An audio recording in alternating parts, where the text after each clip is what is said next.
Gajanan developers Pune यांच्याकडून आता पंढरपुरात इसबाबी कलश मंगल कार्यालय येथे साकारला जातो आहे भव्य गजानन टॉवर 10 मजली ट्विन बिल्डिंगचा प्रकल्प। मजबूत आरसीसी फ्रेम रचना, पायांसाठी वायू प्रतिबंधक उपाययोजना, आयएस मानकानुसार भूकंप प्रतिरोधक आरसीसी रचना असलेल्या गजानन टॉवर मध्ये उपलब्ध आहेत अत्याधुनिक सुविधांनी युक्त 1022 स्क्वेअर फुटाचे 2 बीएचके फ्लॅट्स, सुशोभित प्रवेश कक्ष, सामायिक क्षेत्रासाठी अत्याधुनिक सुरक्षा यंत्रणा, लिफ्ट आणि सामायिक क्षेत्रांसाठी वीज बॅकअपची सुविधा, स्वतंत्र अग्निशमन यंत्रणा, 2 मजली पुरेशी पार्किंग व्यवस्था, प्रत्येक कार पार्किंगच्या ठिकाणी स्वतंत्र ईव्ही चार्जिंगची सोय, सोलर वॉटर यंत्रणा, प्रत्येक सदनिकेसाठी इन्व्हर्टरची सोय। इसबाबी कलश मंगल कार्यालया शेजारी साकारल्या जात असणाऱ्या गजानन टॉवर मध्ये आजच आपला हक्काचा आणि आधुनिक सुविधांनी परिपूर्ण अलिशान फ्रीसाठी संपर्क क्रमांक 7677700025। ताज्या घडामोडी पाहण्यासाठी PVN म्हणजेच पंढरी वार्ता न्यूज या चॅनलला सबस्क्राईब करा। राज्यात सुरू असलेल्या मुसळधार पाऊस आणि पूरसदृश्य परिस्थितीच्या पार्श्वभूमीवर मुख्यमंत्री देवेंद्र फडणवीस यांनी राज्य आपत्ती व्यवस्थापन प्राधिकरण इथे वरिष्ठ अधिकाऱ्यांसोबत उच्चस्तरीय आढावा बैठक घेतली। पावसामुळे प्रभावित जिल्ह्यातील परिस्थितीचा आढावा घेत प्रशासनाला सतर्क राहण्याचे तसेच कोणत्याही आपत्कालीन परिस्थितीला तातडीने प्रतिसाद देण्याचे निर्देश दिले। मदत आणि बचाव कार्यात कोणताही अडथळा होऊ नये, सर्व संबंधित विभागांनी समन्वयाने काम करावे आणि नागरिकांच्या सुरक्षितेला सर्वोच्च प्राधान्य द्यावे असे मुख्यमंत्र्यांनी निर्देश दिले। हवामान विभागाच्या इशाऱ्यानुसार आवश्यक प्रतिबंधात्मक उपाययोजना तातडीने राबवण्याच्या सूचनाही मुख्यमंत्र्यांनी अधिकाऱ्यांना दिल्या। पहा काय म्हणाले मुख्यमंत्री देवेंद्र फडणवीस। एकूण वेगवेगळ्या प्रकारे जी काही अतिवृष्टी चाललेली आहे, काही भागामध्ये पूरजन्य परिस्थिती आहे, मोठ्या प्रमाणात वारा जो आहे त्याचे देखील इव्हेंट्स होत आहेत, त्यामुळे दरड कोसळणं किंवा मोठ्या प्रमाणात वॉटर लॉगिंग होणं असेही अनेक प्रकार आपल्याला या ठिकाणी पाहायला मिळत आहेत। या संदर्भात आत्ताच आपला जो आपत्ती व्यवस्थापन कक्ष आहे या ठिकाणी राज्यातले सगळे प्रमुख अधिकारी आणि सर्व जिल्ह्यातले जिल्हाधिकारी, पोलीस प्रशासन, विभाग प्रशासन या सर्वांसोबत आम्ही चर्चा केलेली आहे। जी काही माहिती आहे ती माहिती त्यांना ऑलरेडी शेअर केली आहे। त्यानुसार त्यांनी काय प्लॅन तयार केलेले आहेत या संदर्भातली त्यांच्याकडनं माहिती जाणून घेतली आहे। त्यांच्या काही अडचणी असतील तर त्या समजून घेतलेल्या आहेत। विशेषतः मुंबईमध्ये आज 3 वाजतापासून हायटाईड आहे, भरती येणार आहे आणि मोठ्या प्रमाणात या भरतीमुळे त्या कालावधीमध्ये जेव्हा पाऊस होईल त्यावेळी काही भागामध्ये वॉटर लॉगिंग होण्याची संभावना आहे। पण त्याहीपेक्षा महत्त्वाचं आहे की आज अतिशय जोरानं, ज्याला आपण सोसायट्याचा वारा म्हणतो किंवा अतिशय वेगवान वारा म्हणतो, अशा प्रकारे हा वारा या ठिकाणी वाहणार आहे। कालही दिवसभर जवळपास 40 ते 50 किलोमीटर प्रति तास अशा पद्धतीचा वारा व्हायला आणि त्यामुळे साधारणपणे 4 महिन्यात या जे काही आपल्याकडे वृक्ष पडतात त्याच्या अर्धे केवळ काल एका दिवसात 350 जवळपास वृक्ष एका दिवसात पडलेले आपल्याला पाहायला मिळाले। 450 वृक्षांच्या फांद्या पडलेल्या आपल्याला पाहायला मिळाल्या। आज त्याहीपेक्षा तीव्र गतीचा वारा हा त्या ठिकाणी वाहण्याची संभावना आहे। तो दुपारनंतर रात्रीपर्यंत वाहणार आहे आणि म्हणून सगळ्यांना आपण अलर्ट दिलेला आहे। विशेषतः ज्या ठिकाणी दरड कोसळू शकते असे एरियाज आपण वॅकेट केलेले आहेत। आता काल मानखुर्दची जी घटना घडली आपल्याला कल्पना आहे की ती बिल्डिंग वॅकेट केली होती, आजूबाजूच्या झोपडे वॅकेट केले होत्या। दुर्दैवाने जो हा दुर्दैवी ज्यांचा मृत्यू झाला त्या लोकांनी मात्र तेवढाच एक भाग असा होता की जो वॅकेट केला नव्हता आणि त्यामुळे त्याच्यावरती बिल्डिंग पडली आणि अतिशय दुर्दैवी अशा प्रकारचा मृत्यू झाला आहे। पण अशा प्रकारच्या सगळ्या जे भाग आहेत त्या भागांमध्ये अलर्ट दिलेले आहेत, लोकांना तिथनं बाहेर काढणं चाललेलं आहे आणि या वाऱ्यामुळे ज्या संभावित अशा प्रकारच्या अडचणी येतील त्याचा देखील विचार केला आहे। जनतेलाही विनंती आहे की विशेषतः झाडं वगैरे, कारण ज्यावेळेस 70च्या स्पीडनी वेगाने त्या ठिकाणी वारा वाहील त्यावेळी वेगवेगळ्या संभावना आज ज्या आपण अपेक्षित केल्या नाहीत त्या देखील होण्याची शक्यता आहे। त्यामुळे त्याची काळजी घेणं हे अत्यंत महत्त्वाचं आहे। खरं म्हणजे जो काही महिन्याभराचा ॲव्हरेज असतं त्या ॲव्हरेज एवढा पाऊस केवळ 4 दिवसात मुंबईमध्ये पडलेला आहे. त्यामुळे मोठ्या प्रमाणात आपल्याला ही हानी जी आहे ती हानी होताना या ठिकाणी दिसते. यासोबत सगळ्यात महत्त्वाचा जो अलर्ट आहे तो उद्याचा अलर्ट नाशिकला आहे. एक अतिशय मोठा लो प्रेशर बेल्ट हा नाशिकमध्ये त्या ठिकाणी तयार होतोय. मेजर डिप्रेशन ज्याला म्हणतात ते तयार होत आहे. या मेजर डिप्रेशनमुळे जो काही नाशिक आणि त्र्यंबकेश्वरचा मधला भाग आहे या भागामध्ये ढगफुटी उद्या संभावित आहे किंवा त्या प्रकारचे निर्देश आपल्याला प्राप्त झालेले आहेत. ही ढगफुटी देखील मेजर ढगफुटी असू शकते. जवळपास 300 mm पाऊस या ढगफुटीमुळे या सगळ्या भागामध्ये होऊ शकतो. नाशिकच्या बऱ्याच मोठ्या भागामध्ये तो होऊ शकतो. त्या दृष्टीने जिल्हा प्रशासनाने मोठ्या प्रमाणात तयारी केलेली आहे. शाळांना सुट्टी देणं असेल किंवा जिथे पाणी साचू शकतं अशा भागात काम करणं असेल, नाशिक शहर असेल किंवा नाशिक जिल्हा असेल, जो ग्रामीणचा भाग आहे तो भाग असेल, या ठिकाणी वेगवेगळ्या प्रकारे अशा प्रकारच्या क्लाउड ब्रस्टमुळे जी परिस्थिती येऊ शकते त्याचं अँटिसिपेशन करून बऱ्याचशा उपाययोजना त्या ठिकाणी करण्यात आलेल्या आहेत. पण याच्यावर अतिशय करडी नजर ही आपल्याला ठेवावी लागेल, कारण हा एक मेजर इन्सिडन्स जो आहे तो या ठिकाणी आपल्याला संभावित आहे. मुळामध्ये 8 तारखेपर्यंत सातत्याने आपल्याला हे सगळे अलर्ट्स आहेत. आता विशेषतः आपण जर बघितलं तर गेल्या 4-5 दिवसांमध्ये पालघर जिल्हा हा अतिशय वर्स्ट अफेक्टेड अशा प्रकारचा जिल्हा आहे. वसई विरारचा भाग असेल, पालघर शहराचा भाग असेल, याच्यामध्ये खूप मोठ्या प्रमाणात पाणी जंपण्याच्या घटना या ठिकाणी झालेल्या आपल्याला पाहायला मिळत आहेत. त्या ठिकाणचे रस्ते बंद आहेत. विशेषतः रेल्वे ज्या आहेत या रेल्वे आपल्याला ज्या गुजरातमध्ये येणाऱ्या रेल्वे आहेत त्या आधीच मध्ये रस्त्यात थांबलेल्या आहेत. तिथल्या लोकांना रेल्वेतनं काढून रोडच्या माध्यमातनं आणण्याचा प्रयत्न चाललेला आहे. जो अहमदाबाद मुंबई नवीन त्या ठिकाणी हायवे आहे त्या ठिकाणी काही भागांमध्ये मोठ्या प्रमाणात काम चालू असल्यामुळे पाणी साठलेलं आपल्याला पाहायला मिळतंय आणि तिथे रस्ता बंद झालेला आहे. तोही रस्ता रिकामा करण्याचं काम हे चाललेलं आहे. पालघर जिल्ह्यामध्ये 4:30 वाजता त्या ठिकाणी पुन्हा भरती आहे. पाऊस आता थांबलाय पण पुन्हा तो पाऊस सुरू होणार आहे. त्यामुळे हा जो भरतीचा इव्हेंट आहे हा देखील आपल्याला अतिशय त्याच्यावर नजर ठेवावी लागेल, कारण त्यामुळे पुन्हा पाणी साठण्याच्या घटना या त्या भागामध्ये मोठ्या प्रमाणात होताना दिसू शकतील. रायगडमध्ये खूप मोठ्या प्रमाणात पाऊस आहे. रायगडचा सगळा आपल्या पश्चिमी घाटाच्या भागामध्ये मोठ्या प्रमाणात पाऊस आहे. आपल्याला कल्पना आहे की कालही महाबळेश्वरचा भाग असेल, लोणावळ्याचा सगळा भाग असेल, या भागामध्ये प्रचंड मोठा पाऊस म्हणजे ॲव्हरेजपेक्षा कितीतरी पट जास्त पाऊस हा आपल्याला झालेला पाहायला मिळाला. सावित्री नदीने धोक्याची पातळी ओलांडली आहे, पण सुदैवाने त्याचं डिसिल्टिंग झाल्यामुळे धोक्याची पातळी ओलांडल्यानंतरही अजून शहरांमध्ये पाणी शिरलेलं नाही किंवा ते आपण थांबवू शकलेलो आहोत. पण अजूनही त्याच्याकडे लक्ष आहे. काही नद्यांनी जवळपास 4 ज्या महत्त्वाच्या नद्या आहेत त्या 4 नद्यांनी धोक्याची पातळी ओलांडली आहे. त्यामुळे त्यातनं ज्या काही अडचणी आहेत त्या दूर करण्याच्या दृष्टीने मोठ्या प्रमाणात त्याच्याकडे लक्ष देणं हे चाललेलं आहे.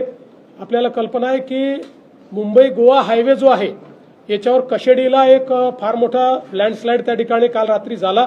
जवळपास एक डोंगरच पूर्ण कोसळून तो खाली आला. पण आता तो सगळा मलबा जो आहे तो काढण्याचं काम चाललेलं आहे. आणि एकूण या अनप्रेसिडेंटेड अशा प्रकारच्या पावसामुळे आणि या सगळ्या परिस्थितीमुळे एकूण या हायवेवर 8 ठिकाणी अनपेक्षित अशा प्रकारच्या लँडस्लाईड झालेल्या आहेत. पण आता जवळजवळ सगळं क्लिअर करणं चाललेलं आहे. आता हायवे कसा सुरू करता येईल किंवा पूर्ण क्षमतेने कसा तो करता येईल याकडे एक मेजर लक्ष देणं चाललं आहे. मुंबई पुणे जो आपला आहे त्याच्यावर तर आपल्याला कल्पना आहेच. त्याही ठिकाणी मोठ्या प्रमाणात म्हणजे जवळपास 100 टन मलबा हा त्या ठिकाणी इतक्या मोठ्या प्रमाणात लँडस्लाईड झालेला आहे.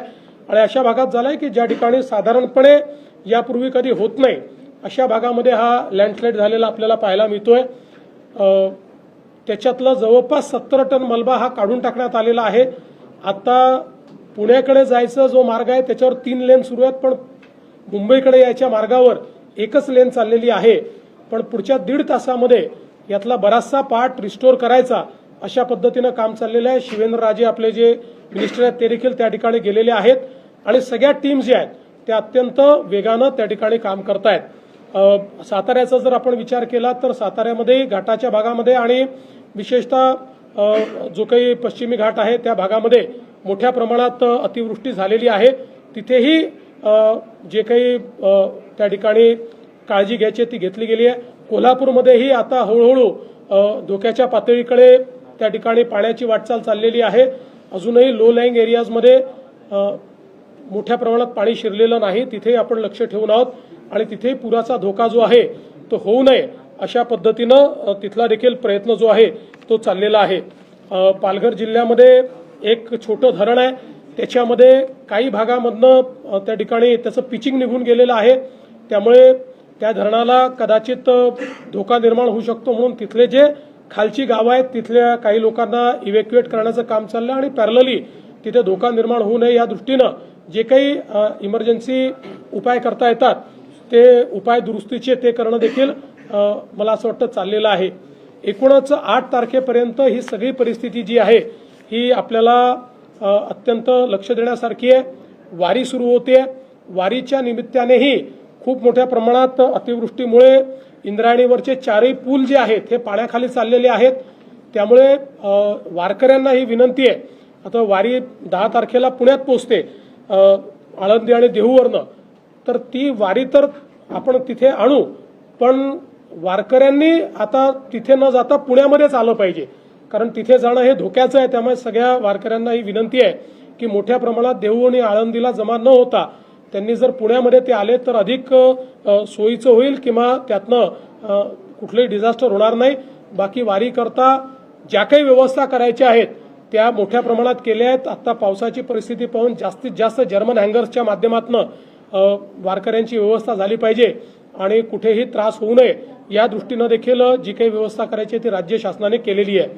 मला असं वाटतं की हे जे काही आपण अलर्ट्स सातत्याने या ठिकाणी देतो आहोत, ही आपली जी काही डिझास्टर मॅनेजमेंटची जी आपली इथला जो कक्ष आहे हा कक्ष 24 तास या ठिकाणी काम करतोय. आपले ज्या सचिव आहेत, सचिव महोदया असतील, सगळी इथली टीम असेल, हे सातत्याने सगळ्या जिल्ह्यांची, सगळ्या विभागांची आणि अगदी गाव पातळीपर्यंतचे अलर्ट्स आपल्याकडे आहेत ते गाव पातळीपर्यंत पोहोचवण्याचं काम हे या कक्षातनं होतंय. सोबत बीएमसीचा कक्ष देखील त्याच पद्धतीनं काम करतो आहे.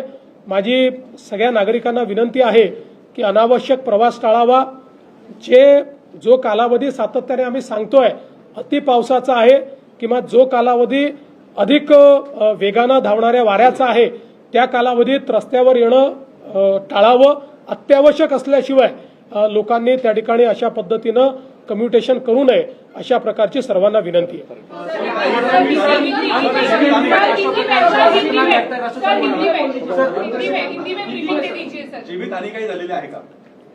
जीवितहानी काही प्रमाणात झालेली आहे.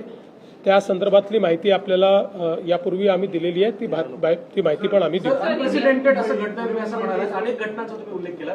मग केंद्राशी काही या संदर्भात चर्चा किंवा वर काही आत्ता ती वेळ आलेली नाही. आत्ता पहिल्यांदा आपल्याला जसं आपल्याकडे आता एनडीआरएफ आहे, आता उद्याच्या घटनांचा विचार करून किंवा 8 तारखेपर्यंतचा वल्नरेबल एरिया कुठला आहे त्याचा विचार करून एनडीआरएफ त्या भागांमध्ये हलवण्यात आलेली आहे.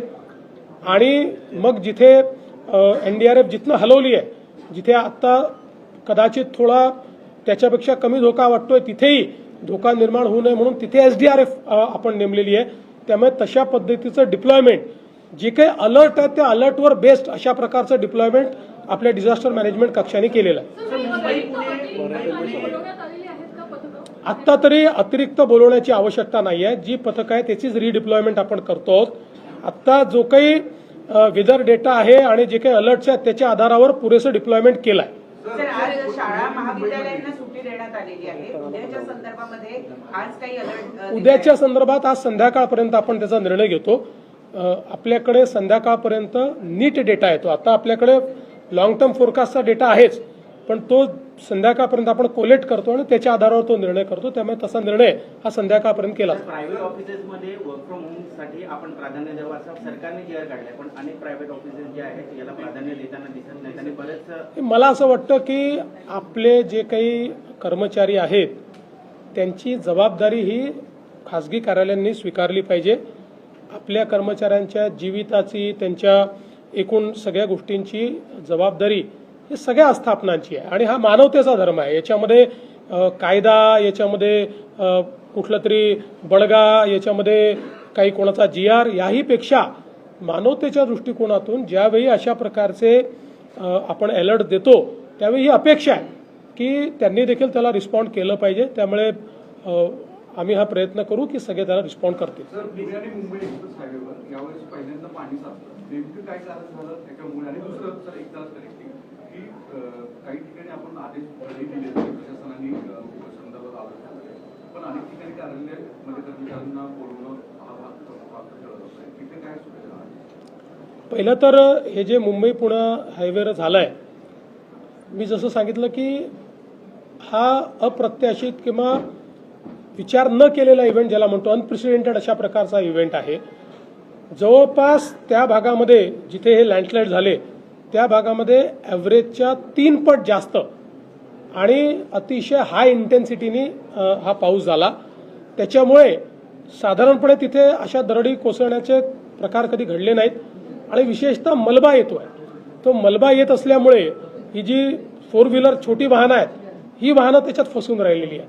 म्हणजे मी जसं सांगितलं 100 टन मलबा येणं हा एक म्हणजे आजपर्यंत न घडलेला इव्हेंट आहे, तो त्या ठिकाणी झालेला आहे. आणि जसं मी सांगितलं की अत्यावश्यक सेवा सोडून बाकीच्यांना आपण सुट्ट्या दिलेल्याच आहेत. कुठे जर कार्यालयात अशा प्रकारे बोलवण्यात येत असेल तर त्या संदर्भातली कारवाई आपण करू. नाही, त्यांनीही अतिशय वेगानं कारवाई चालू केलेली आहे. जवळपास मॅक्झिमम त्यांनी सेवा अबाधित राहील असा प्रयत्न केला, पण काही ठिकाणी अलर्ट्स यात आणि आता विशेषतः हाय टाईड म्हणजे भरतीचा जो भाग आहे त्यामुळे काही अलर्ट राहणं हे गरजेचं आहे. काँग्रेस टीका करते, ते म्हणतात की इन्फ्रामॅन स्टेट डिझास्टर मॅन असा हा प्रवास आहे का? कारण मोठ्या प्रमाणात कनेक्टिंग लिंक मध्ये भ्रष्टाचार झाल्याचे आरोप हर्षवर्धन सपकाळ करतात. बघा, अशा व्यक्तींना उत्तर दिलं पाहिजे की ज्यांना समजतं, ज्यांना केवळ टीका करायची आहे, ज्यांनी जीवनात काही केलं नाही, एक पूल बांधला नाही, ज्यांच्या पक्षाने महाराष्ट्राचा सत्यानाश केला, ते आम्हाला प्रश्न विचारतायत.